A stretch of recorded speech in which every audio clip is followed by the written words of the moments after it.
주말 뉴스쇼 3부, 한 주간의 화제 인터뷰를 정리하는 김현정의 뉴스쇼 하이라이트로 함께하는데요. 오늘도 함께해 주실 두 분, 경향신문 박순봉 기자, 그리고 오늘 새롭게 CBS 김동빈 기자 나왔습니다. 안녕하세요. 안녕하세요. 네, 그럼 본격적으로 코너 시작해 볼게요. 오늘 첫 번째로 만나볼 인터뷰 주인공은 바로 어제 6월 2일 출연한 더불어민주당 우상호 의원입니다. 인터뷰 먼저 듣고 와서 얘기 나눌게요. 우선 한국노총이 김문수 경사노위 위원장을 교체해달라고 요구하는 것과 관련해서는 지금 뭐 교체 이런 거 논의하는 분위기는 전혀 아니다. 이렇게. 그러니까 이제 최근에 여러 가지 노동자들의 집회나 시위에 대한 본격적인 경찰 진압이 본격화되기 이전의 상황이죠. 네, 맞아요. 그전 상황에서는 김문수 경선노 위원장이 하도 반노동적 발언을 많이 하고 노사정 대화를 추진하기에 부적절한 발언을 많이 하다 보니까 그때는 이제 그런 요구 사항이 분명히 전달됐는데 예. 지금은 오히려 그때보다 더 심각한 노정 대치 사항이거든요. 이제 보시면 알겠지만 고공농성하던 노동자가 경찰의 진압병에 맞아서 피를 흘리며 실려가는 모습을 보인다든가 금속노련 위원장이 연행됐다가 구속영장이 기각되는 정도로 지금 이 사실은 굉장히 최근 6년 6년 사이 초유의 일이거든요. 그렇기 때문에 지금은 다만 대화 분위기가 조성된다기보다는 오히려 정부 쪽에서 본격적인 노조 탄압 분위기로 간다 이렇게 판단하고 있는 것 같아요. 노동계는. 그래서 지금 그 단계를 넘어서서 상당히 심각한 대치 상황이다. 그 한국노총도 뭐 이제 김문수 위원장 교체하라 마라 이런 거 얘기할 계제가 아니에요? 그 문제를 넘어선 정도의 대치 상황이라고 보여집니다. 한국노총도? 그렇습니다. 아, 그렇게 좀 판을 보고 계시네요. 예, 그래서 지금 좀 이런 거죠. 지금 사실은 이제 왜 이런 일이 벌어지고 있느냐를 보는 게 좋겠는데요. 네. 실제로 노동자들의 집회나 시위 양상이 그러면 과거에 비해서 훨씬 더 폭력적으로 변화하고 있느냐? 제가 볼 땐 그렇지는 않습니다. 근데 이제 국민의힘의 얘기는 네. 앞에서 얘기는 예전에는 그런 게 있어도 그냥 지켜만 보고 네. 공권력이 무기력했다 이런 거거든요. 바로 그거죠. 근데 오히려 대응하는 경찰의 진압 방식이나 대응 방식이 훨씬 더 강해졌거든요. 네. 그럼 이게 이제 뭘 의미하느냐? 저는 이렇게 봅니다. 이것도 결국은 윤석열 정부의 국정 운영 기조가 변화한 겁니다. 더 훨씬 더 강력한 집행, 법 집행. 예. 여기서 저는 이렇게 보죠.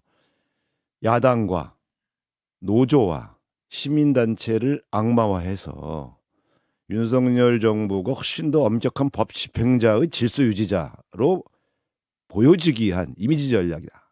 이미지 이게 전략. 총선 전략 중에 하나입니다. 이제 이게 이렇게 보셔야 돼요. 그래서 저는 이게 굉장히 심각한 문제다고 보는 거죠. 트럼프 대통령이 불법 이민자들을 악마화해서 불법 추방하면서 예. 소위 화이트 아메리칸의 열광적인 지지를 받지 않습니까? 은퇴선 당선됐죠. 예. 아베 수상이 대한민국과의 싸움에서 대한민국을 악마화하면서 지지율이 올라가지 않습니까? 그러니까 이게 뭐냐면 약간 구구적 성향의 지도자들이 택하는 방법인데요. 사회적으로 어떤 특정 대상을 상당히 악마화해서 거기를 때려잡으면서 거기서 자신들이 굉장히 어떤 질서를 유지하는 그런 수호신처럼 보이면서 지지율을 올리는 전략이 이 극우 지도자들의 전략인데. 근데 윤석열 대통령 그 스타일 아니었잖아요. 윤석열 대통령이 지금 그 전략을 좀 쓰고 있다고 저는 판단하는 거죠. 그쪽으로 점점 가고 있다고 보시는 그렇습니다. 거예요? 김남국 의원이 그나저나 17일 만에 국회 모습을 드러냈습니다. 네. 얼굴 혹시 보셨어요? 아니요, 저는 못 봤습니다. 못 만나셨어요? 네. 어때 보이셨냐라고 질문들을 TV로는 보셨죠? 네, 그렇습니다. 어때 보입니까? 네, 오랜만에 국회 나오니까 해맑아 보이네요. 유난히 좀 밝은 사진을 가지고 왔네 오늘 저 유튜브에. 네. 아유, 징계 논의는 시작이 됐어요. 네네. 아마 국회의 모습을 드러낸 이유도 소명을 하러 출석하겠다는 의지로 봐야죠. 준비를 하기 위해서 나온 것이니까. 예. 네, 그것은 뭐 일정한 자숙 기간을 거치고 그리고 어차피 국회의원 신분으로서 국회의원 역할을 해야 되지 않겠습니까? 그러니까 출근을 했는데 저는 이제 이렇게 봐요. 이게 어떤 요즘 보면 이제 우리 국회의원들이 어떤 구설수에 올랐을 때에 비판의 수위, 비판의 방향들의 정리들을 좀 할 필요가 있다. 그러니까 그렇죠. 명백히 법을 어긴 사람들에 대해서 택하는 공격과 비판, 그다음에 윤리적인 문제를 일으킨 사람들에 대한 공격과 비판, 그다음에 심지어는 오해나 편견에서 비롯된 것들은 저는 걷어주고 또 예를 들면 말과 행동의 실수로 온 구설수 이런 것들을 비판의 수위들을 각각 조절을 해서 그 기준들을 가지고 비판해 주셨으면 좋겠다 이런 생각을 하는데요. 저는 김남국 의원이 자기 재산의 일부를 비록 법에 규정되어 있지는 않으나 신고하지 않은 점 그리고 근무 시간에 거래를 한 점 이것은 명백히 전 잘못이라고 보고 명백한 네, 잘못이다. 그런 국민들에게 또 사과했지 않습니까 본인이? 예.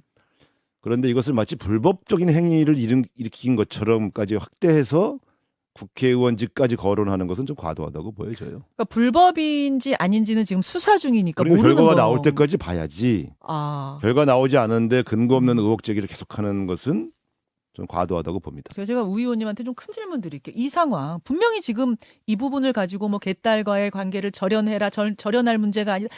이 우왕좌왕하는 이 갑론을박하는 상황을 어떻게 정리해야 된다고 보세요? 정리가 안 됩니다. 어떻게 그 수없이 많은 당원들을 네. 지도부가 마음대로 통제할 수 있다고 생각하십니까? 아. 더 건강한 주장의 담론이 정당성을 얻고 많은 사람의 공감을 얻으면서 주류의 담론이 되면 되는 거거든요. 정치가 그런 것이지 누구는 입을 열고 누구는 입을 닫아라 할 수는 없죠. 다만 그 문화를 좀 어떻게 바꿔볼까의 노력을 하는 거 아니겠어요? 끊임없이 말씀드린 건 개딸의 존재는 참여형 당원의 존재는 당에 도움이 되는 겁니다. 예. 그중에 일부가 예. 폭력적 문자 메시지를 보냄으로써 생긴 문제 아니겠어요? 그래서 개딸 전체를 일반화하는 것이 문제고 폭력적 행위를 건강한 비판 문화로 바꿔주는 것이 지도부의 할 일이죠. 어떻게 이렇게 딱딱딱딱 해서 정리될 문제가 아니다. 그렇죠. 박지원 전 국정원장하고 손혜원 전 의원은 요새 왜 그 설전거리 그 쓰는 오래된 거예요? 얘기예요, 그거는 이제 배경이 뭐예요? 아니 과거 목포 박지원 의원님이 목포 국회의원 할 때 예. 손혜원 의원님이 목포를 명물거리 만들고 이러는 예. 과정에서 여러 가지 구설수가 있을 때 예. 박지원 의원님이 잘 도와주지 않았잖아요. 아, 그 서운함이 있는 거죠. 그래서 약간 구원이라고 보시면 되고요. 구원. 네, 그래서 그 두 분 특히 손혜원 의원님이 박지원 의원에 대한 섭섭함 느끼는 마음은 개선되기 좀 어려워요. 아니 그게 또 한참 지나간 이야기고. 손혜원 의원이 지금 다 무죄났잖아요. 아. 그러니까 더 원망스럽죠. 그때 자기 도와주지 않고. 다무죄나진 않지 그때 않았나요? 약간 거의 핵심 내용은 다 무죄났어요. 핵심은 그 비판적인 발언을 그때 박지원 의원이 잠깐 했었어요. 그게 아직까지 남아 있다고요? 네. 그때부터 선언했어요. 그게 이렇게 났대요. 투기냐 부분에선 무죄가 나고 그다음에 차명으로 뭐 한 거에 대해서는 벌금형 나고 그랬다고 하네요. 그 투기라는 게 가장 큰 거 아니에요? 차명이라는 건 결국 그 보좌진과 그 조카에게 예. 예를 들면 그 일을 같이 할 수 있는 기회를 열어준 것에 대한 혐의인데 음. 가장 큰 문제는 투기를 목적으로 목포에 많이 거리를 조정하려고 한 거 아니냐는 것이 가장 큰 이슈 아니었습니까? 그 두 분의 구원은 그럼 회복되기 어렵습니다. 어렵습니다. 그 정도예요? 특히 손혜원 의원님은 제가 대화를 나눠봤는데 어렵습니다. 근데 그게 뭐 그냥 아니 근데 관심은 있어요. 사람들의 관심은. 왜냐면 박지원 의원이 나 출마하겠다라고 얘기를 했기 때문에 총선에. 네. 근데 손혜원 의원이 난 무슨 수를 써도 맞겠다 또 네. 이렇게 하고 있어서. 그 정도 관계를 보시면 되죠. 네, 우상호 의원 인터뷰 듣고 오셨습니다. 우 의원은 현 정부와 여당이 이제 강력한 법 집행을 통해 시민단체와 노조를 악마화한다. 이것이 총선 전략이다. 이렇게 평가를 했고요. 또 김남국 의원을 두고 일고 있는 의원직 사퇴의 주장에 대해서는 수사 결과가 나오기도 전인데 사퇴 얘기는 과도하다. 이런 얘기들을 했어요. 인터뷰 내용 바탕으로 하나씩 깊이 들어가 볼게요. 일단 이제 인터뷰에 앞서 이 인터뷰에서 이 내용이 나오지 않았지만 이번 주에 이제 가장 좀 논란이 됐던 게 그 경계경보 오발령 소동이잖아요. 이게 사실 우리 일상에서 가장 밀접한 영향을 미치기 때문에 이제 더 파급력이 컸었는데 이게 지금 서울시와 행안부 간의 내탁 공방 양상으로 흘러갔잖아요. 이걸 두고 좀 국민의힘에서는 어떻게 보는지 좀 궁금하더라고요. 기본적으로는 이제 서울시 대응이 네. 사실 국민의힘을 떠나서도 좀 전체적으로 서울시 대응이 좀 과했고 좀 잘못됐고 이랬다라는 평가는 다 일반적인 것 같고요. 네. 근데 국민의힘 내부에서도 좀 마찬가지 평가들이 있습니다. 근데 이제 여기서 조금 더 주목을 해봐야 되는 거는 국민의힘 내부에서 이 대응 자체는 이제 실무자가 한 거잖아요. 그러니까 그게 어느 정도 좀 잘못됐다라는 건 다 공감대가 있고 이제 그 다음에 오세훈 시장의 대응이에요. 이제 네. 여기에 좀 더 초점을 맞추거든요. 그러니까 오 시장이 오발령은 아니다라고 좀 선을 과잉 그었잖아요. 대응이다. 네, 네. 그래서 그렇죠. 이제 적극 대응이라는 취지로 그렇게 얘기를 했는데 네.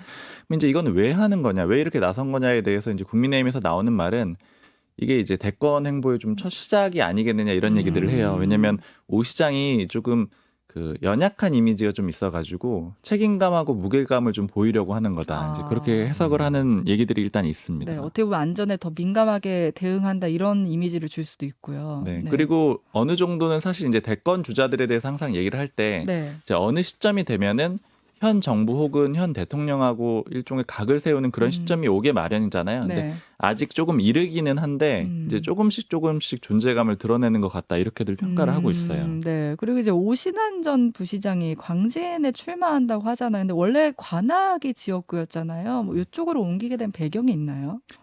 제가 얘기 들어보니까 처음에는 경기도 쪽을 좀 생각을 했었다 그래요. 네. 그런데 이제 논의를 해본 결과 좀 명분이 있는 지역구를 좀 찾아보자. 명분. 그렇게 해가지고 이 네. 광진을 찾게 된 거고요. 그러니까 지금 이제 소위 국민의힘에서는 그런 표현들 많이 쓰거든요. 오브라더스라고. 그러니까 오시장, 오세훈 시장, 그 다음에 오신환 전 정무부시장이잖아요. 네. 그러니까 일종의 이제 측근으로 좀 분류가 되고 있고. 그래서 예전에 오 시장이 이 고민정 의원한테 졌던 지역구거든요. 네. 민주당의 고민정 의원한테 졌었는데 오 시장이 했었던 지역구에 재도전한다. 이런 의미가 있어가지고 명분이 있고. 그러니까 사실은 원래 조금 더 그 나은 지역구를 좀 찾아야 되는 게 아니냐 이제 그런 얘기들이 있어서 원래 경기도에 좀 좋은 지역구도 찾아보고 그랬다 그래요. 그런데 어쨌든 이 서울 내에서 옮길 수밖에 없고 왜냐면은 이제 그 명분이 안 사는 거죠. 쉬운 곳으로 간다라는 지적이 있으니까. 그래서 최대한 좀 명분이 있는 곳으로 찾아가면서 이렇게 하게 됐고. 네.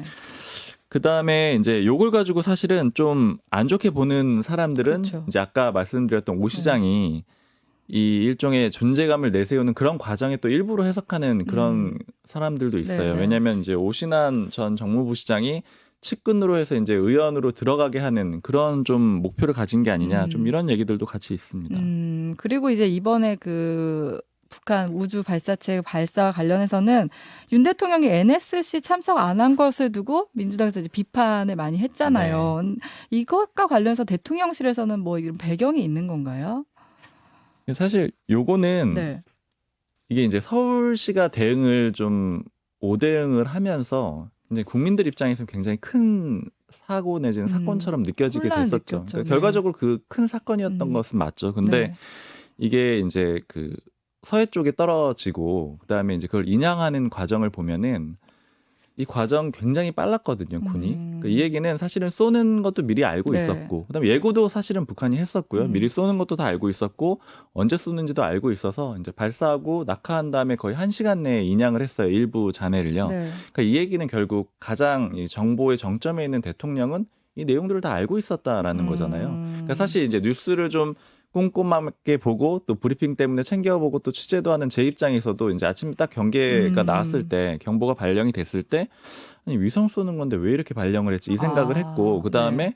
그럼 혹시 뭐가 잘못됐다라고 하면은 방향이 좀 틀어졌나 서울 네. 쪽으로 날라오나 그러니까 이렇게 생각을 했었거든요. 네, 네. 근데 만약에 정보를 다 알고 있는 사람들이었다라고 하면은 저기 이제 오대응이었다라고 생각을 했을 거고 네. 그러니까 대통령이 긴급하게 나서가지고 예를 들어 뭐 어떤 이제 군복 같은 거 입고 이렇게 퍼포먼스를 할 수도 있는 건데 그럴 사안이 처음부터 아니었던 거죠. 그러니까 결과적으로는 서울시 5대0으로 인해서 커져버렸기 때문에 대통령이 NSC에 갔냐 안 갔냐 이렇게 얘기가 나오게 됐지만 처음부터 보자면은 굳이 참여할 사안이 아니고 이제 다만 근데 민주당에서는 이게 이제 일본 같은 경우에는 총리도 하지 그렇죠. 않았느냐 네. 왜 우리 대통령은 안 했냐 이렇게 하는데 그리고 또 지난해 여름 폭우 때 윤 대통령이 전화 보고하고 뭐 이런 논란도 있어서 더 부각하는 맞아요. 것도 있어요. 예. 그런데 사실은 이제 요번 거는 좀 그렇게 보긴 좀 애매한 것 같아요. 그러니까 대통령이 참여하느냐 안 해야 되느냐, NSC 모든 회의에 가야 되느냐 안 해야 되느냐, 요거는 이제 좀 그 정부의 판단을 뭐 따를 필요가 있을 것 같고요. 네, 네. 그리고 이제 아까 말씀하신 대로 그 전화 보고 뭐 이런 문제들, 그러니까 네. 예를 들자면 대통령이 그럼 뭐 이제 일찍 대응을 못한 게 아니냐 이런 의혹을 제기하는 건데 네. 요번 거는 뭐 그렇게 볼 사안은 좀 아닌 것 같습니다. 그리고 그럼 이제 인터뷰 내용으로 돌아와서 네. 김남국 의원 얘기를 안 할 수가 없잖아요. 네, 네. 김남국 의원이 이번 주에 뭐 17일 만에 국회 모습을 드러냈다 해서 이게 기사가 많이 됐는데 네. 김남국 의원이 뭐 자금 세탁 의혹과 관련해서는 터무니없는 얘기다. 법적 대응하겠다. 좀 적극적인 방침을 밝혔거든요. 네. 이런 얘기를 한 배경이 있을까요? 일단은 김남국 의원이 이제 오랜만에 모습을 드러내면서 첫 마디 한 말 중에 하나가 네. 밀린 일하러 왔다 이런 말을 했어요. 그러니까 그 김남국 의원의 성격을 그대로 보여주는 대목인데, 네. 그러니까 뭐 나는 내 일을 하겠다, 나는 내 갈 길을 가겠다. 주변에서도 당내에서도 약간 흐름이 두 가지예요. 그러니까 네. 김남국 의원에 대해서 워낙 좀 동정심을 갖고 있는 의원들도 많다 보니까 네. 너의 일을 해라, 너의 갈 길을 가라, 뭐 이런 의원들도 있고 네. 또 한편으로는 뭐 다른 편에서는 또 총선이나 이런 걸 생각했을 때 김남국 의원이 조금 자진 사퇴나 네. 자기가 스스로 조금 좀 자리를 정리해줬으면 하는 그런 마음이 두 가지가 다 있는 것 같아요. 네. 아무튼 김남국 의원이 오랜만에 그 모습을 드러낸 거는 뭐 주변에서 당당히 맞서라 이런 조언이나 이런 네. 응원의 말도 있었던 것 같고요. 그리고 원래 새벽에 자주 의원 실에 와서 네. 밀린 일을 하곤 했다고 합니다. 아, 우리가 언론에 노출되지 않았다고 네, 한 그 기간 노출만 동안에요. 안 된 거지. 네. 뭐 지역구 사무실에도 많이 왔다 갔다 했다고 하고요. 네. 이게 딱 오랜만에 나타났다고 해서 이게 엄청난 뭐 변화다 이렇게 볼 거는 또 아닌 것 같습니다. 아, 그냥 일상적으로 그냥 의원직을 수행하고 있는 상황인 거다. 네, 그렇죠. 그리고 지금 김남국 의원 뭐 아까 앞서도 뭐 사퇴 얘기도 나오고 하는데 향후 행보를 두고는 의견이 당내에서 막 엇갈리잖아요. 아, 네, 그렇습니다. 지금 민주당 상황 어때요? 그러니까 오늘 이제 당 지도부의 한 의원이랑 통화를 했을 때는 네. 이때 당의 입장이 변한 건 아무것도 없다. 음. 당이 무슨 회의를 열어서 김남국 의원에 대해서 한 것도 아니고 일단 정치적으로나 국민적으로나 이제 판단이 내려진 사안 아니겠냐. 그리고 우리는 윤리특위에 제소를 할 때부터 이미 이 의원직 제명까지도 염두에 두고 이런 결단을 내린 거기 때문에 네. 그 사이에 뭐 방향이 바뀌거나 이럴 일은 없다. 다만 오늘 지금 우상호 의원의 뭐 발언이나 이런 걸 봐도 두둔하는 의원 몇몇 의원들이 있는 것 같긴 해요. 근데 그렇다고 해서 이제 지금 당장 이제 갈릴 거냐, 이제 뭐 방향이 바뀌거냐 이런 거는 아닌 것 같습니다. 그리고 또 그 말을 들어보면은 윤리특위에 가면은 대부분 이제 자문위원들이 있을 거잖아요. 이제 위원들이 있고 네. 자문위원들이 엄청 강하게 나온다고 하더라고요. 그 징계 수위를 강하게 부른대요. 네. 그러니까 뭐 일각에서는 뭐 출석 정지 한 30일 정도만 나올 거다 이런 예측도 있는데 뭐 그렇게 적게 나오겠냐, 뭐 그렇게까지 적게 나오지는 않을 거다.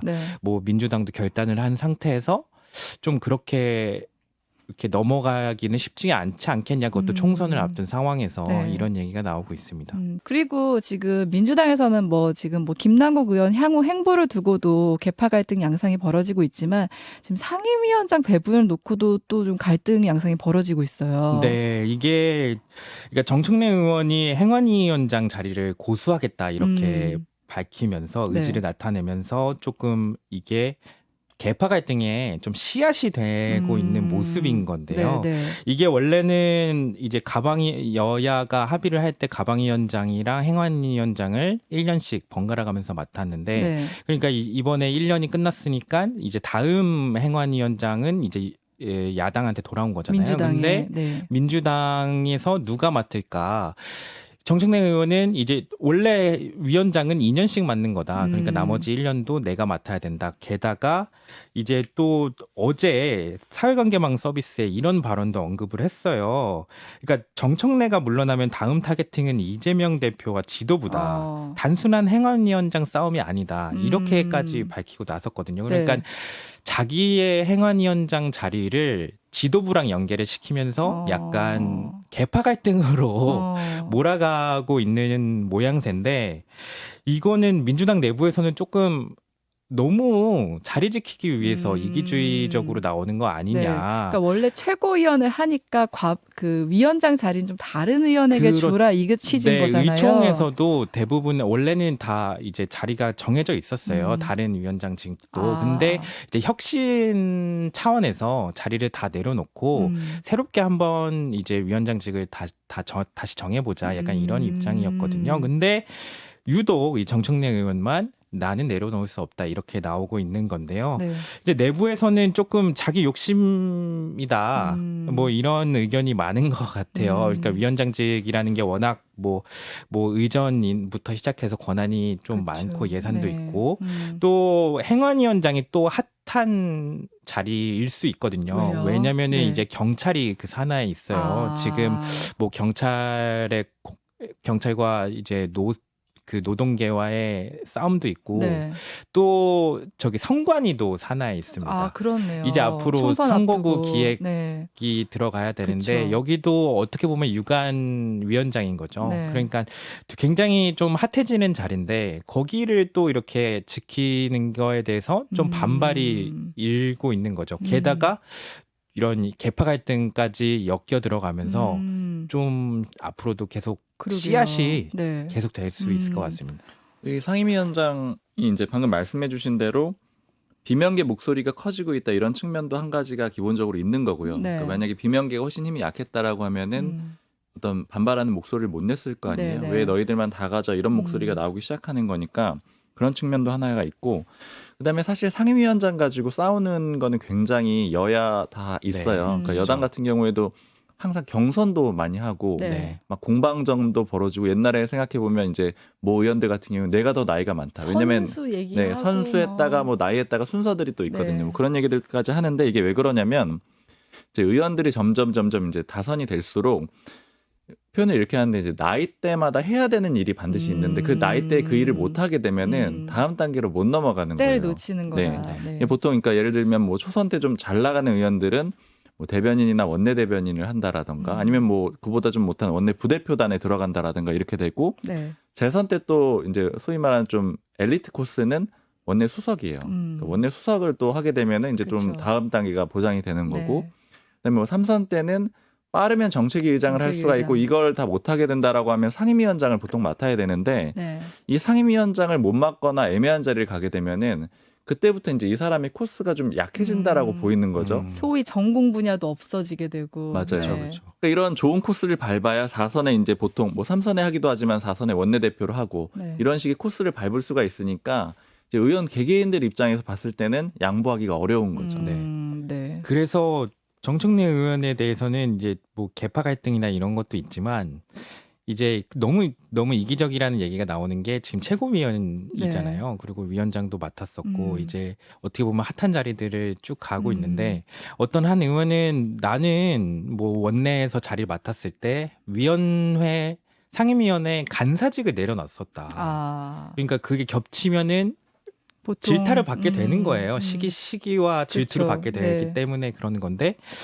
정청래 의원님은 뭐 약간 좀 이기 조금 뭐라 그럴까요? 좀 심하게 나오셨다고 하나 뭐 네. 그런 평가도 있습니다. 요 양상 어떻게 흘러가는지 저희가 한번 지켜보면 될 것 같고요. 여기서 민주당 얘기는 정리를 하고 잠시 쉬었다 올게요. 네, 주말 뉴스쇼 3부입니다. 두 번째로 만나볼 인터뷰 주인공은 국민의힘 환경노동위원회 소속 김형동 의원입니다. 인터뷰 듣고 와서 얘기 나눌게요. 어제 노사정 간담회 무산된 건 어떻게 보셨어요?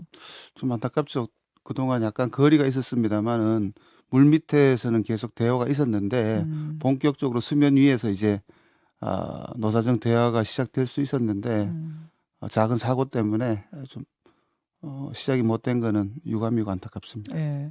사실은 민주노총하고는 대화가 안 되는 상황이었지만 한국노총은 계속 협상 파트너로 작용을 했던 거잖아요. 민주노총도 여러 조직이 있기 때문에 네. 대화가 꽉 막혔다고 보기는 어렵고요. 한국노총은 상대적으로도 유연하게 대화가 이어져 오고 있었다 이렇게 볼 수 있습니다. 이 상황을 좀 풀어야 될 텐데 우선 한국노총에서 뭐 이번 광양 사건과는 별개로 계속 요구했던 게 뭐냐면 대화 상대죠. 경사노위의 김문수 위원장을 좀 교체해달라. 그분의 노동자에 대한 인식에 문제가 있다.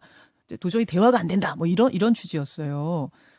소통 채널 확보를 위해서 이 조건을 수용할 계획이 있습니까? 지금도 그 입장이 여전한지는 모르겠습니다. 김문수 위원장님은 아시다시피 그 한국노총 선배님이시고요. 네. 그리고 그동안에 뭐 도지사까지 하시면서 노동계에 대한 애정이 가장 많았던 분이기 때문에 한국노총의 입장이 명확하게 김문수 우리 위원장을 조건으로 달았다 이렇게 평가하기는 최근의 행보로 봤을 때 꼭 그런 건 아니지 않느냐 싶습니다. 단 이런 건 있을 것 같습니다. 경사노위가 제대로 작동해야 되는데 네. 전체적으로 경사노위라 하면은 사용자, 경영자, 그다음에 노동자 측도 들어와야 되는데 네. 뭐 이유를 불문하고 현 상태를 보면은 노동자 측이 민주노총이든 한국노총이든 아니면은 상급 단체가 없는 조직이든 노동계의 참여가 사실상 저조한 건 사실이기 때문에 경사노위가 제 기능을 하려면은 노동자 측이 많이 또 적극적으로 참여할 수 있도록 경사노위가 적극적으로 운영될 수 있도록 우리가 도와줘야 되는 그런 상황은 분명합니다. 그러니까 김문수 위원장을 교체한다든지 그런 지금 논의는 전혀 없는 거군요. 그렇죠. 예. 이런 상황 속에서 이제 복병처럼 터진 것이 그제 사건입니다. 광양에서 포스코 하청업체들의 문제를 해결해달라고 막루농성을 벌이던 한국노총 산하 금속노련 간부가 있었어요. 예. 한 7m 되는 막루에 이제 김준영 금속 김준영 씨 처장이시죠. 예. 올라갔는데 이제 이 간부를 강제 해산시키는 과정에서 물리적인 충돌이 있었던 겁니다. 상황을 좀 현장 상황을 뭐 많이들 보셨겠지만 잠깐 좀 다시 좀 보여드리면은 막루에 올라가서 지금 저분이죠. 올라가 있고 사다리차가 접근을 해서 이제 해산을 시키는 그런 과정. 한국노총은 이거 책임자 문책해야 한다. 경찰이 사과해야 한다는 입장입니다. 어떻게 보십니까? 저 자체에 대한 잘잘못이라 그럴까요? 이 부분은 아마 지금도 수사 중에 있고 수사기관이 충분히 밝히리라고 봅니다. 근데 더 중요한 거는 저런 사태가 일어난 원인에 대한 부분 확인이 필요합니다. 이게 포스코 하청 사업장인 전 이름이 성암이라고 있습니다. 네. 현재는 포은인데 예. 이게 벌써 오래된 그 분쟁 사업장인데요. 이른바 하청업체가 바뀌면은 원청이 하청에 종사하는 분들을 고용할 의무는 사실 없지 않습니까? 현행법상으로. 법으로 그렇죠. 그래서 오랫동안 이 하청들이 고용 승계를 요구를 해왔었는데 이 부분이 2020년 21대 개원할 때쯤 해서 문성현 위원장이 이 부분을 승계를 전제로 한 합의를 시켜준 중재를 해서 합의가 이루어졌습니다. 그런데 그 부분이 최근에 포원이라는 회사로 이름이 바뀌면서 사실 승계 문제가 그전에 했던 합의서가 단협이냐 여부에 대한 부분부터 이후에 승계 의무가 있느냐까지 논란이 돼서 또 갈등이 벌어진 거군요. 저 지경에 이르렀는데 참 근본적으로 이게 이제 보면 우리 윤석열 정부가 얘기하는 노동시장 이중구조, 그다음에 하청에 종사하는 분들도 원청에서 일하는 분들과 그 격차, 차별을 너무 많이 두는 것은 네. 우리 사회 지속 가능한 발전에 저해되기 때문에 예. 이 부분도 아울러 말씀드리면은 우리 정부가 추구하고 있는 노동 선진화 내지 개혁의 가장 중요한 어떤 케이스가 아닌가 싶고요. 저 부분도 적극적으로 우리가 들여다보고 과거에는 쇠파이프, 뭐 물대포, 최루탄 난무하고 한국노총은 저 불법 집회 안 했어요. 아니 뭐 저는 이제 예전 얘기, 예, 80년대 예. 우리 사회에 예. 국민의힘 노동개혁특위가 직장인들의 출퇴근 시간을 의무 기입하도록 하는 방안을 추진 중이다. 이런 보도가 났습니다. 예. 예, 어떤 내용인가요? 이게 포괄임금제와 관련된 부분인데 예. 이렇잖아요. 내가 10시간 일했는데 급여는 8시간 줬다. 그럼 주장만 있을 뿐이지 실제 8시간 일했는지 10시간 일했는지 확인이 안 되지 않습니까? 그런 상황을 이용해서 예. 그동안 사실상 묵인해왔던 게 이른바 직장 내에서 포괄임금제가 남용되어 왔다. 예, 예. 우리 정부는 포괄임금제를 근절해야겠다라는 다양한 이제 해결책 방안을 찾고 있는데 그 여러 가지 시작점 중에 하나가 예. 모두에 말씀드렸습니다마는 내가 얼마만큼 사용자를 위해서 근무를 했는지에 대한 확인이 필요하다는 차원이고. 그럼 출근할 때 시간 뭐 그거는 기계로 뭐 하든지 뭐 기입을 그거는 하고. 어쩌다가 그런 방송이 저게 네. 나왔는지 모르겠는데 출퇴근 시간 관리가 아니고 예. 근무 시간 지금도 유연근무제가 많지 않습니까? 예, 예. 근데 여러 가지 근로 형태와 관련돼서 내가 근무한 시간이 얼마냐라는 것은 적고 적는다는 표현은 그렇고 확인이 돼야 된다는 거죠. 그 방법 중에 하나로 아마 제안이 된 것 같습니다. 그렇군요. 알겠습니다.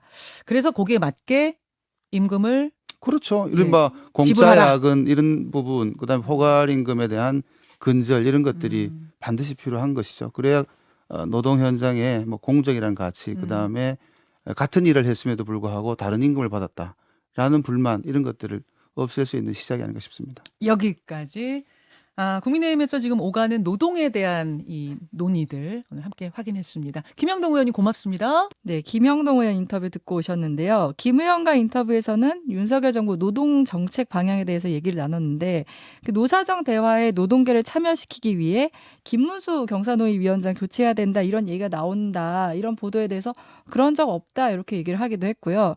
그리고 그러면서도 경사노위가 제 기능을 하려면 노동자 측이 적극적으로 참여할 수 있도록 우리가 도와줘야 한다 이렇게 말을 했거든요. 근데 실제로 김문수 위원장 교체와 관련해서 뭐 들린 얘기가 있나요? 사실 아직 구체적으로 뭐 누구로 바뀔 거다라던가 아니면 이제 경질 내지는 내려올 거다 이런 얘기까지는 없는데 네.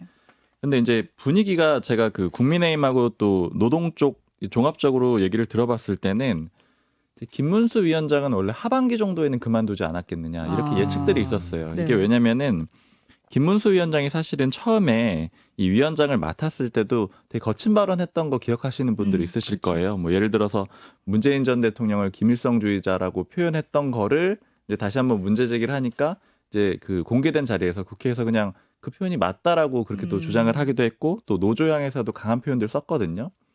이제 당시에 이게 그럼 왜 그런 거냐 이제 이런 해석들도 여러 가지가 있었는데 네. 결국에는 이제 따져보면은 김문수 위원장이 진짜 하고 싶은 거는 다시 국회로 돌아오는 거다. 이제 대구 쪽 지역 출마를 좀 원하고 있다라고 하거든요. 네. 결국 그러면 지지층들을 보고 그런 얘기들을 한 거고 이제 이 자리를 맡았긴 했지만 정말 원하는 거는 이제 대구 쪽 TK 쪽 의원으로 돌아오는 거기 때문에 어차피 이제 내년 총선이 있잖아요. 그래서 이제 하반기쯤에는 내려오지 않겠느냐 이게 일반적인 관측이 기본적으로 하나가 있었던 거고요.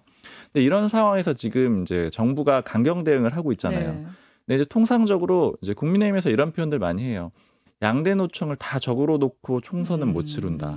이제 지금 상황에서 민주노총하고 화해를 하기는 굉장히 어려운 구조죠. 그렇죠. 그렇다라면 이제 한국노총을 잡아야 되는데 이제 그 광양제철소 막루 사건으로 네. 인해서 이제 한국노총하고도 좀 그렇죠. 거리가 멀어진 네. 상태예요. 그러니까 지금은 양쪽 다 싸우고 있는 상태니까 이제 이렇게 하다 보면 합이 맞게 되는 거예요. 그러니까 김문수 위원장을 내주고 한국노총이랑은 화해를 하고요. 약간 손짓에 내미는 거네요. 그렇죠. 네. 그리고 김문수 위원장은 어차피 자기는 대구 출마를 해야 되니까 또 내려오고 싶은 마음이 있고 그러니까 이런 흐름들이 있기 때문에 지금 당장의 어떤 신호는 없지만 향후에 이렇게 좀 교체가 될 가능성이 높다라는 게 좀 일반적인 시각이고요. 네.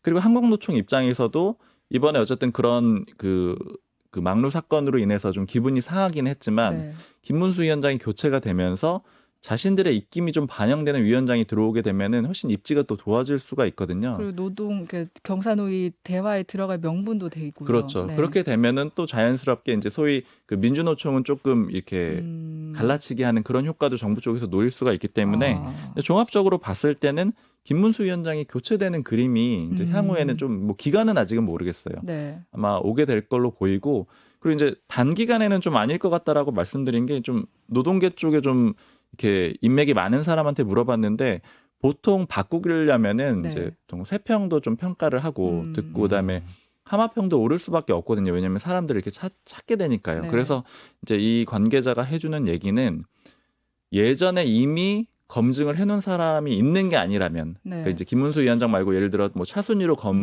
검증해 놓은 사람이 있을 수도 있잖아요. 네. 그래서 이제 후보군이 이미 있어서 확정이 된 게 아니라면은 조금 더 시간은 걸릴 것 같다면 교체를 하더라도 교체를 하고자 의욕을 갖더라도 뭐 그런 상황입니다. 그러니까 교체할 가능성은 좀 어느 정도 있어 보이는데 당장은 아닐 것이다. 그리고 네. 스스로 내려올 가능성도 높겠죠. 왜냐하면 이제 총선 총선이 출마를 있기 해야 때문에. 되니까. 네.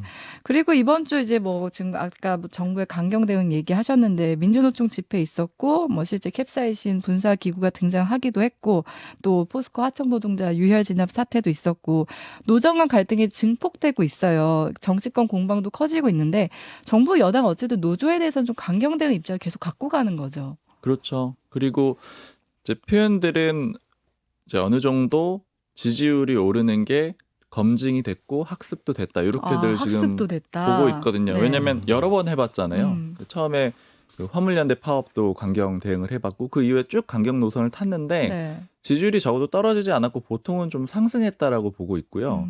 특히나 이제 지난번에 노숙 그 농성을 했었잖아요. 네. 민주노총이 건설노조. 네. 그거가 일종의 이제 명분 내지는 도화선이 됐다라고 보고 있는데 이제 기본적으로는 노조 사람도 많긴 하지만 이제 국민들이 훨씬 다수라고 보는 거예요. 시민 그러니까 불편 네, 이런 불편을 것들. 호소하는 네. 국민들이 다수라고 보는 거고 주말이나 이럴 때 이제 도심 광화문 가서 좀 불편을 겪는 그 국민들은 많기 때문에 네. 그런 점들을 어필하게 되면 훨씬 더 표가 많이 올 거다. 그리고 윤석열 대통령이 기본적으로 가지고 있는 그 이미지가 어쨌든 법주인 출신인데다가 네. 법을 좀 엄정하게 집행하는 이런 거를 좀 요구하고 있다라고 그 여권에선 보고 있거든요. 그러니까 시대적인 정신 자체가 네. 윤 대통령이 탄생한 그 정신 자체가 엄정한 법 집행이기 때문에 그걸 좀 효과적으로 보여줄 수 있는 게 요거라고 또 생각을 하고 있고요. 그리고 또 일선 경찰들도 좀 얘기를 들어보면은 네. 그런 불만들이 좀 내부적으로 계속 있었는데 그것도 좀 일부 호응을 하는 것 같아요. 그러니까 예를 들자면은 지금 윤석열 정부가 검찰 정부라고 그렇게 표현이 되기도 하잖아요. 네. 그럼 반대로 경찰들 입장에서는 조금 이렇게 당하거나 아니면 소외된다는 그런 인식을 가질 수가 있는데 네. 기본적으로 경찰들이 집회 시에 대응을 할 때 이 일선 경찰들 몇 명 얘기를 들어보니까는 이렇게 뭐 이렇게 그 공무집행 방해로 잡아서 넣어도 네. 뭐 검찰이 기소까지는 하더라도 일단 영장도 구속영장도 대체로 잘 안 나오고 법원 가면은 잘 처벌이 굉장히 약하다라는 그런 인식을 갖고 있어요. 네. 이런 거 대응하다 보면은 경찰들이 맞거나 그리고 모욕을 당하는 일도 꽤 많은데 그런 거에 대해서도 잘 대응이 없었다라고 보고 있어요. 그러면 이제 윤석열 정부에서 강경 대응해도 좋고 강경 대응이란 표현을 사실 이제 경찰이나 여권에서는 맞지 안 않은 좋아하겠죠. 표현이라고 네. 하죠. 그냥 적법 대응이라고 하는데 어쨌든 이렇게 법대로 대응을 하게 되면은 그거에 대해서 충분히 보장을 해주겠다라는 그런 이제 신호도 준 상태잖아요. 그러니까 네. 경찰도 좀 동시에 아우를 수가 있는 그런 카드가 되는 겁니다. 지금 김문수 위원장 교체 얘기로 나왔지만 여기서 핵심 맥락은 사실 정부도 노동개혁이나 이제 포괄임금제 같이 자기네가 하고 싶은 노동개혁을 하기 위해서는 노동계의 목소리가 필요하다는 거거든요. 네. 노동계 협조가 경사노위. 그 당정회의에서도 나왔던 얘기 주요 내용 중에 하나가 그거였다고 해요. 노동계의 참여가 필요하다. 사회적 대화가 필요하다. 우리가 네. 이런 그 노동개혁을 하기 위해서는 그런 이제 방안 중에 수단 중에 하나로 나왔던 게 김문수 이제 교체 카드였거든요. 네. 근데 한쪽에서는 이제 강경 대응 기조로 가고 또 한쪽에서는 또 사회적 대화를 위해서는 노동계 협조가 필요하고 이 두 가지를 다 할 수는 없거든요, 사실. 그래서 딜레마 상황에 빠지는 게 아닌가 이런 생각이 들긴 합니다. 네, 요 흐름은 어떻게 갈지 봐야 될 것 같고요. 그리고 아까 지지율 얘기를 해서 이제 지지율 얘기를 해보려고 하는데, 뭐 윤석열 대통령 지지율이 이번 주에 뭐 40% 중반까지 치솟은 그 여론조사도 있었고, 그러니까 좀 당내에서도 지금 상황을 좋게 보는 거잖아요. 뭐 혹자는 이대로 가면은 내년 총선 승리까지 갈 수 있다 이렇게 평가를 하기도 하고, 또 어떤 분은 여기까지다 이렇게 얘기도 하는데 실제로 저 지금 이 흐름을 어떻게 보고 있어요? 더 오를 수 있다라고 보는 것 같아요. 특히 이제 용산 쪽은 그렇게 많이 보고 있고요. 이게 왜냐면은 네, 이 윤 대통령에 대해서 그럼 내부적으로 좀 평가를 하는 게 1년간 그러니까 학습 속도가 굉장히 빠른데 1년간 좀 충분히 학습이 된 것 같다. 그러니까 그간에는 사실은 그리고 약점들이 몇 가지 있었는데 그러니까 도어 스태핑 같은 게 가장 대표적이잖아요. 네. 그러니까 노출이 될 때마다 좀 약점으로 작용을 했다라고 보는데 그런 요소들이 또 상당히 좀 통제가 됐다. 그래서 이제 이런 것들로 봐서 그리고 특히나 어떤 정책을 시행을 하면은 대체적으로는 좀 나쁘지 않았다고 보는 것 같거든요. 그러니까 논란만 되지 않으면은요. 야. 그래서 이제 이런 기조를 이어가면은 상승을 할 것 같다 이렇게 보는데 사실 이제 여당에서는 물론 같이 오를 거다 이렇게 보는 사람들도 있는데 좀 부정적으로 보는 사람들은 기본적으로는 좀 경제 문제를 많이 얘기는 해요. 그러니까 경제가 좋아질 가능성이 거의 없고 특히 정부가 어떻게 한다고 하더라도 바꿀 수 없는 그러니까 대외적인 변수들이 굉장히 많잖아요. 그래서 경제가 안 좋으면 결국 지지율은 또 빠질 그렇죠. 수밖에 없다. 이런 예측이 네. 좀 같이 섞여 있고요. 그리고 이제 보면은 국민의힘 지지율은 좀 낮아요. 그러니까 네. 윤석열 대통령 지지율에 비해서요. 그러니까 요거에 대해서 좀 어떻게 생각하느냐 이렇게 여권에 물어봤을 때 이게 이제 일부입니다. 용산에서 일부 사람들은 좀 여당 지도부가 잘 못하고 있다 이런 얘기들을 하는 경우들이 좀 있어요. 네. 그러니까 어떤 식으로 얘기를 하냐면 당이 잘 못해가지고 대통령이 끌어가는 형국인데 물론 여당이라는 게 원래 그런 구조가 일부 있긴 하지만 그래도 당에서 조금 더 나서가지고 독립적으로 적극적으로 야당 견제도 하고 그다음에 뭐 문재인 정부에 대한 비판할 거 있으면 비판도 하고 이렇게 했으면 좋겠다 이런 목소리들이 좀 있고요. 네. 그래서 이제 그런 건 그러면 왜 당이 좀 제대로 못하는 것 같으냐 이제 이런 거를 물어봤을 때는 이제 그 많이들 나오는 얘기인데 인력이 좀 많이 딸린다 그래요. 이게 무슨 얘기냐면 여당 되면서 자리가 굉장히 많아진 거예요. 그러니까 대표적으로 용산에도 뭐 수백 명이 이미 가 있죠. 물론 다 대통령실에, 다 네. 정무직은 아니지만 국회에서 상당수가 많이 빠져나갔거든요. 그리고 이제 지방선거도 이겼단 말이에요. 네. 그러니까 지자체로도 상당히 많은 사람들이 또 빠졌어요. 네. 이렇게 되면서 한동안 이제 저도 들었던 게 국회에서 좀 좋은 인력 찾기가 어려워가지고 오, 뭐 인력난. 공석으로 오히려 인력난. 근데 예전에 총선을 크게 참패했을 때는 네. 그때는 이제 자리가 일자리가 없어가지고 없어서. 난리였었거든요. 네, 네. 근데 반대로 상황이 됐더라고요. 이제 음. 사람을 못 구해서 난리인 상황이고, 그래서 이제 상대적으로는 인력이 좀 빠지면서, 그러니까 고급 인력들이 빠지고 신규 인력들이 많이 좀 들어갔는데, 이런 것들이 영향을 준 게 아니냐 이렇게 분석하는 사람들도 있습니다. 네. 그런데 이번 주에 그 동물농장 출연을 했잖아요. 혹시 뭐 이거 비하인드 들은 거 있으세요?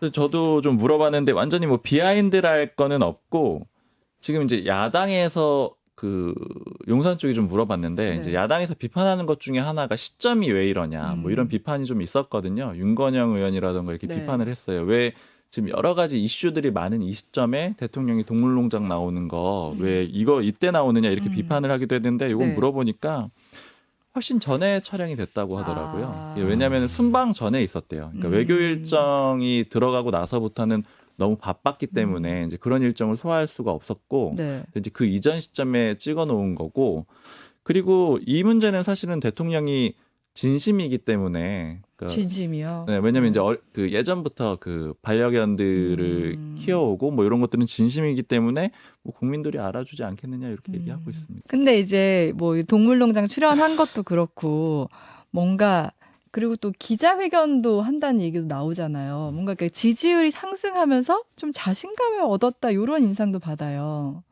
기류 변화는 확실히 있는 것 같아요. 왜냐하면 기자회견에 대해서는 그 1주년 되기 전쯤에는 아예 검토를 하지 않는 분위기였는데, 그러니까요. 제가 어제도 한번 물어봤더니 지금도 아직 확정된 건 아니래요. 할지 안 할지 모르는 상태인데, 다만 기류가 확실히 바뀌었다라고 느껴지는 거는 네.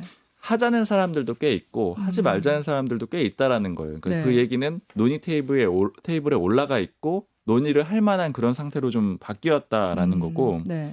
근데 주장이 좀 엇갈린다라고 하는데, 이제 해야 된다라고 하는 사람들은 사실 이제 지지율도 어느 정도 회복이 됐고 네. 긍정적인 여론도 만들어졌고, 그리고 또 이제 가장 큰 게 기자들의 요구가 굉장히 좀 강한 거예요. 그러니까 기자들이 기자회견을 꼭 해달라, 네. 해야 된다 이렇게 요청이 강해서 이제 이런 것들을 좀 근거로 들고 있는데, 반대로 이제 하지 말자고 하는 사람들은 시점이 좀 애매하다라는 거죠. 왜냐면은 1주년 딱 맞춰서 했으면은 그냥 그때 했으면 하는데, 지금 시점은 대통령이 처리할 일들이 너무 많다라는 거예요. 당장 이제 일본과 관련된 그 오염수 처리 문제들도 있고, 네. 그다음에 뭐 국내외에 지금 노조 문제들도 있고 이런 상황이라서 민감한 이슈들도 굉장히 많은데 이제 굳이 기자회견을 해야 되느냐. 그리고 기자회견을 할 만한 그런 여건은 만들어졌지만 기자회견을 한다라고 해서 이게 특별히 지지율이 오른다라거나 뭐 더 그런 얻을 수 있는 게 이슈는 있나. 아니거든요. 그러니까 오히려 사실은 굳이 따지자면은 리스크가 더 많이 노출되는 건데, 네.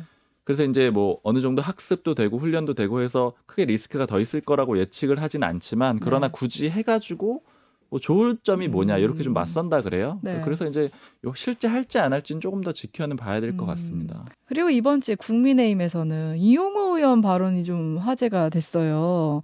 오인회 발언을 해서 좀 시끌시끌하잖아요. 이 오인회가 실체가 진짜 있는 건가요?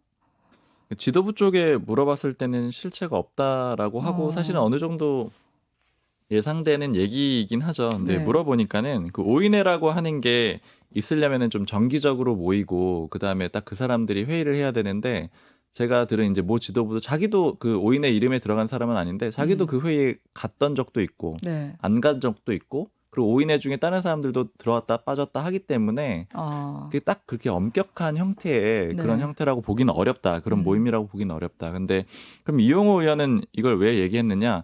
지금 이용호 의원이 기본적으로는 조금 그 추대가 될 걸로 좀 예측을 했는데, 그러니까 원래 이용호 의원이 최고위원 한 자리 그 자리에 들어갈 수 있다. 다들 그렇게 예상을 했었잖아요. 그렇죠. 그리고 그 자리가 특히나 이제 약간 추대 형태가 되지 않겠느냐. 그러니까 다른 후보 없이 이제 그렇게 예측을 했는데 거기에 대해서 좀 실망을 한 게 아니냐 이렇게 좀 평가하는 국민의힘 인사들이 있고요. 네.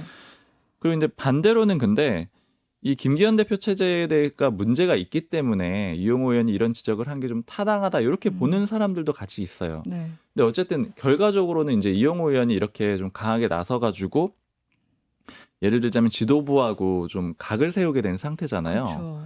그러면 이제 어떻게 단순하게 보면은 콩천에 불리한 거 아닌가, 내년 총선에 불리한 거 아니냐 이렇게 생각을 하게 되는데, 네. 근데 이렇게 얘기한 거를 이제 모 국민의힘 인사가 평가를 하는 게 이용호 의원은 전혀 상관이 없을 거다. 왜냐하면 이제 기본 지역구 자체도 호남인데다가 호남이니까. 서울 쪽으로 올라올 가능성이 있다라고 하는데 이제 서울로 올라오게 되면은 네. 서울은 대체로는 다 험지거든요. 물론 이제 이용호 의원이 뭐 강남이나 이런 데를 나가겠다라고 하면은 이제 어떤 뭐 지도부나 아니면 윤심 이런 것들이 많이 반영이 돼야 될 텐데 그런 게 아니라고 하면은 사실은 막기도 어렵고 그렇게 오히려 눈치 사람 볼 일이 찾기가 없다. 어려울 수도 네. 있거든요. 그러니까 오히려 쓴소리를 더 과감하게 그래서 그 배경이 되기 때문에 한 거다 이렇게 평가도 합니다. 네, 여기서 이제 국민의힘 얘기도 여기서 정리를 하고요. 세 번째 인터뷰 듣고 오실게요. 세 번째 인터뷰는 한상혁 전 방통위원장 인터뷰입니다. 이번 면직에 사유가 된 사건이 있잖아요. 예. 이제 그게 상당히 중범죄라는 게 면직의 이유에 적혀 있는데 그 사건에 대해서 좀 짚어보고 싶어요. 예. 시간은 2020년으로 거슬러 올라갑니다.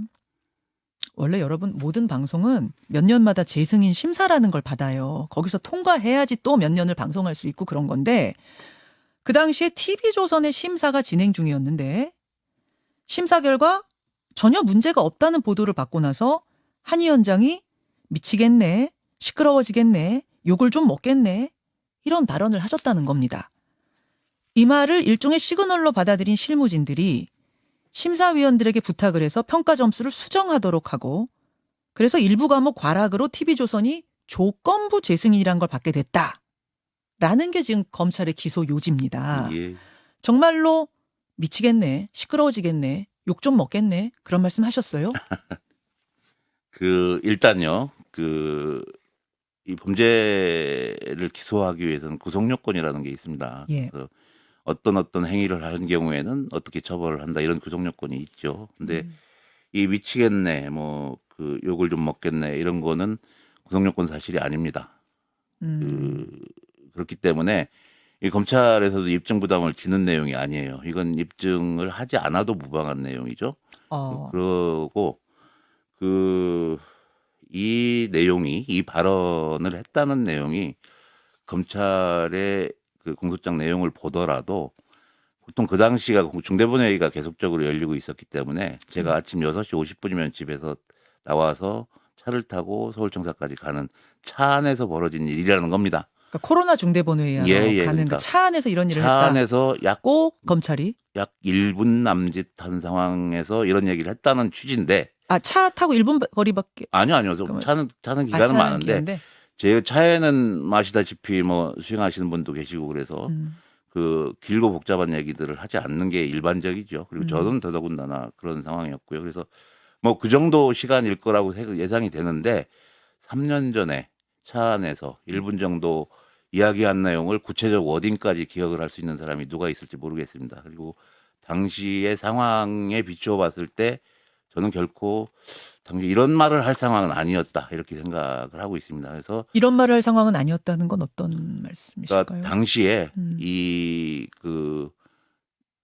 TV조선의 점수가 높게 나오는 것을 불편해할 상황은 아니었다라는 말씀을 드리는 겁니다. 당시가 이 조건부 재승인을 해주냐 마느냐가 문제되는 상황이 아니었고 네. 잘 아시다시피 지금도 제 그 SNS상에 떠도는 이야기들은 비판하는 주된 내용은 왜 재승인 거부를 할 수 있는데 조건부 재승인을 해줬냐 이게 핵심 내용이죠. 한진영에서는 또 그렇게 예, 얘기하는 그게 정도인데 핵심 내용입니다. 그렇기 때문에 당시에 점수 1, 2점 낮춰서 조건부 재승인을 하고 안 하고는 관심 사항도 아니었고 오히려 불편한 상황이 야기될 수 있는 상황이었기 때문에 제가 이제 당시의 정황에 비추어 보더라도 그런 얘기를 할 상황은 아니었고 더더군다나 1분 남짓의 3년 전 일입니다. 그것도 예. 3년 전에 차 안에서 1분 남짓한 시간 동안 나눌 수 있는 대화 내용인가 이것도 사실 의문스럽기 때문에 이 부분도 적극적으로 저는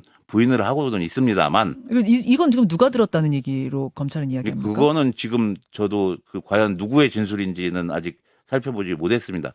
이 형사 기록이 지금 25,000페이지 가까이 되는데 예. 그걸 다 보면서 누가 이런 진술을 했는지는 좀 살펴보고 다투겠지만 뭐 그리고 이게 아까 말씀드린 대로 입증의 대상이 되는 내용이 아닙니다. 범죄 혐의 사실이 아니기 때문에 이 말씀은 그러니까 안 하셨다는 거죠. 저는 한 기억이 없고 했을 리 없다. 이게 현재 제 입장입니다. 했을 상황도 아니고 한 기억도 없다. 예. 그 말씀. 또 하나는 실무진들이 그러니까 과장, 국장 이분들은 이제 구속 기소가 된 분들인데 어쨌든 심사위원한테 수정을 부탁해가지고 수정이 됐어요. 그걸 한 위원장님도 사후 보고를 받으셨다. 지금 이렇게 이제 검찰은 보고 있는. 그 감사원 감사가 시작되고 검찰 조사가 시작될 때까지만 해도 저는 이 상황이 문제될 거라는 생각은 전혀 하지 않았습니다.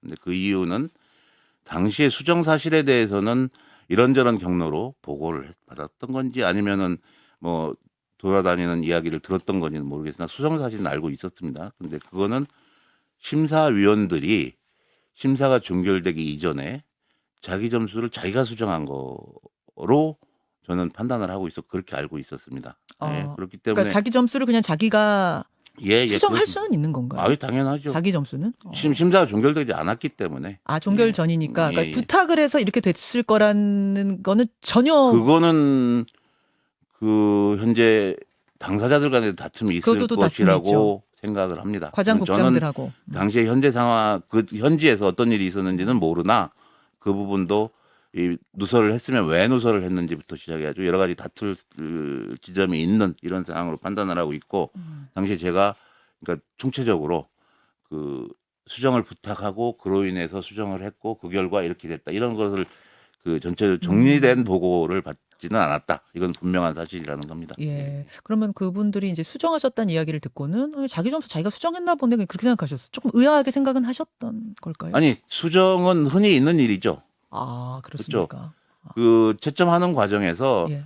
이 정상평가를 하는 과정에서 그 일단 자기 점수를 해서 평가표를 제출을 하고 그리고 최종적으로 마지막 날 이제 돌아오기 전날 그때 걷어요. 총괄 이제? 회의를 하거든요. 예. 근데 그 전날 밤에 집계표 임시 집계표를 작성을 했다는 겁니다. 근데 검찰 시각은 그날로 종결이 된 건데 다음 날 최종 회의 하기 전에 아침 9시 정도 상황에서 수정이 됐다는 건데 이게 적법하게 수정이 된 건지 적당하게 적절하게 수정이 된 건지 이 부분에 대해서 충분히 다툼의 지금 소지가 다투고 있는 지점이 거기고 수정됐다는 얘기는 들었지만 거기를 누가 시키고 뭐 이랬다는 검찰의 주장은 말이 안 된다 그 말. 저는 뭐 그 부분에 대해서는 동의하지 않습니다. 그럴 이유가 전혀 없거든요. 전혀 없다. 네, 한상혁 전 방통위원장 인터뷰 듣고 오셨습니다. 지금 뭐 아까 노동개혁 얘기도 했지만 방송개혁과 관련해서도 지금 뜨겁잖아요. 임기 한 달 남겨두고 이제 한 전 위원장이 면직을 하다 보니까 이제 논란이 일고 있는데 그런데 이제 그 후임으로 MB 때 그 청와대 홍보수석이었던 이동관 전 홍보수석이 내정될 것이다 이런 얘기가 나와서 이 배경을 두고도 좀 관심이 모아지고 있거든요.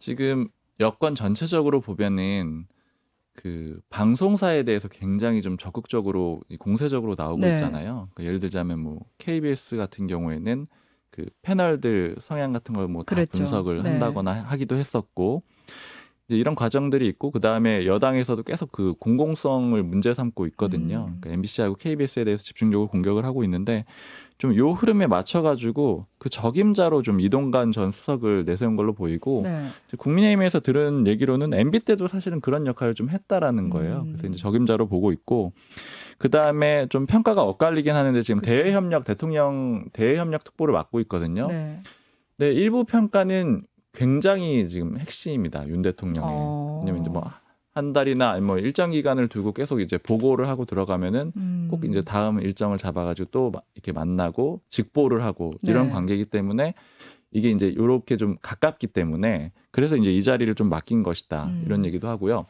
그 다음에 또 하나 이제 평가 중에 요건 이제 여권의 평가인데요. 이 방통위원장 자리가 굉장히 좀 까다롭대요. 사람 찾기가. 그래서 이제 왜 그러냐 이렇게 물어봤더니 조건이 굉장히 까다로운데 뭐 예를 들어 뭐 법률 개통이어도 되고 언론 개통이어도 되는데 예를 들면 뭐 15년 이상의 경력이 있어야 되고요. 혹은 뭐 박사 뭐 이런 것들이 있어야 되는 조건들이 쭉 있는데 동시에 까다로운 게 뭐냐면은 최근에 3년 동안에 그 선거에서 이렇게 나간 이력이 없어야 돼요. 그러니까 정치권 인사 중에 찾기가 좀 까다로운 거죠. 3년 동안에 아예 출마를 한 적이 없어야 되니까 찾기가 어려워서 또 이동관 전 수석이 좀 적절하다 이렇게 좀 여권에서 평가하는 경우도 있습니다. 그러니까 이동관 전 수석이 온다는 얘기 이제 과거 이명박 정권 때 이제 워낙 언론과의 관계가 안 좋았잖아요. 그러니까 네. 그게 다시 재현되는 거 아니냐 이런 우려도 나오고 있어요. 네. 민주당에서도 이번에 그 한상혁 위원장 면직과 관련해서 좀 강경 대응하잖아요. 네. 한상혁 위원장에 대해서도 뭐 지금 뭐 공영 그 방송 3법 네. 얘기도 나오고 있고 여러 가지 얘기가 나오고 있는데 민주당 자체에 대한 민주당의 입장이나 이런 것보다도 민주당의 행보에 대한 비판도 있어요. 이 그래요? 지점에서는 네네. 그 최민희 의원을 지금 방통위원으로 최민희 전 의원. 네, 네네. 최민희 전 의원을 방통위원으로 지금 추천을 해놓은 그렇죠. 상태고 하지만 여당이나 대통령실에서는 그 추인을 해줄 수 없다 이렇게 절대 안 하는 된다. 상황이거든요. 네. 만약에 근데 이동관 위원장이 선임이 돼가지고 새로운 위원장으로 선임이 되게 되면은 이 방통위가 완전히 그러네요. 여당 쪽으로 쏠리게 네. 되거든요. 네. 그럼 이 상황이라도 방지하기 위해서 최민희 전 의원 말고 다른 사람을 조금 더 중립적인 추인이 될 만한 사람을 앉혀야 되는 거 아니냐. 이런 비판까지도 나와요. 이거는 뭐 언론 노조에서도 이런 비판이 나오고 있고요. 네네. 네, 그래서 좀 민주당도 좀 정신을 차려야 되는 거 아니냐 이런 얘기도 네. 나옵니다. 그러니까 이런 노동이나 방송과 관련해서는 여야가 계속 이 갈등이 이어지지 않을까 싶습니다. 네, 오늘도 바삐 달려왔는데요. 오늘 뉴스쇼 하이라이트는 여기서 마무리할게요. 오늘 두 분 나와주셔서 감사합니다. 감사합니다.